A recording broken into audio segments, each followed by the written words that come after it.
અમદાવાદમાં કોંગ્રેસ ભવનની બહાર આજે કડક પોલીસ બંદોબસ્ત ગોઠવવામાં આવ્યો હતો।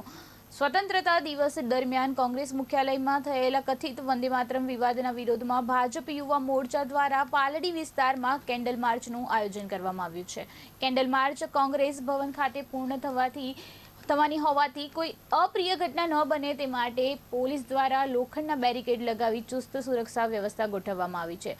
સુરક્ષા માટે 2 જેસીપી, 5 ડીસીપી, 10 એસીપી, 15 પીઆઈ સહિત અંદાજે 700 પોલીસ કર્મચારીઓને તૈનાત કરવામાં આવ્યા છે। સમગ્ર વિસ્તારમાં પોલીસ દ્વારા સતત નજર રાખવામાં આવી રહી છે અને કેન્ડલ માર્ચ દરમિયાન બંને પક્ષો વચ્ચે કોઈ ઘર્ષણ ન થાય તે માટે પોલીસ દ્વારા ખાસ તકેદારી રાખવામાં આવી છે। સમગ્ર બંદોબસ્ત અંગે જેસીપી ક્રાઇમ બ્રાન્ચ શરદ સિંગલે પણ માહિતી આપી છે કે કાયદો વ્યવસ્થા જળવાઈ રહે અને કોઈ અપ્રિય પરિસ્થિતિ ન સર્જાય તે માટે પોલીસ એલર્ટ મોડ પર છે। એક રેલીની પરમિશન અને પછી કેન્ડલ માર્ચ થઈને અહીંયા રાજીવ ભવનની સામે વિરોધ પ્રદર્શન કરવાનું છે, એની એક પરમિશન પાલડી પોલીસ સ્ટેશનમાં લીધી છે।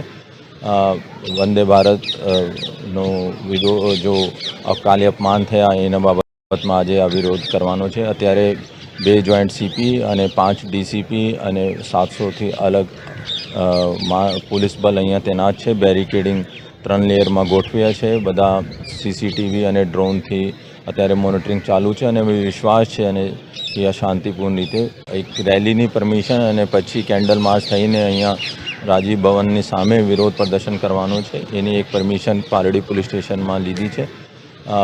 વંદે ભારત નો જો અકાલે અપમાન થયા એના બાબતમાં આજે આ વિરોધ કરવાનો છે। અત્યારે 2 જોઈન્ટ સીપી અને 5 ડીસીપી અને 700થી અલગ પોલીસ બલ અહીંયા તૈનાત છે। બેરિકેડિંગ 3 લેયરમાં ગોઠવ્યા છે। બધા સીસીટીવી અને ડ્રોનથી અત્યારે મોનિટરિંગ ચાલુ છે અને વિશ્વાસ છે અને કે આ શાંતિપૂર્ણ રીતે એક રેલીની પરમિશન અને પછી કેન્ડલ માર્ચ થઈને અહીંયા રાજીવ ભવનની સામે વિરોધ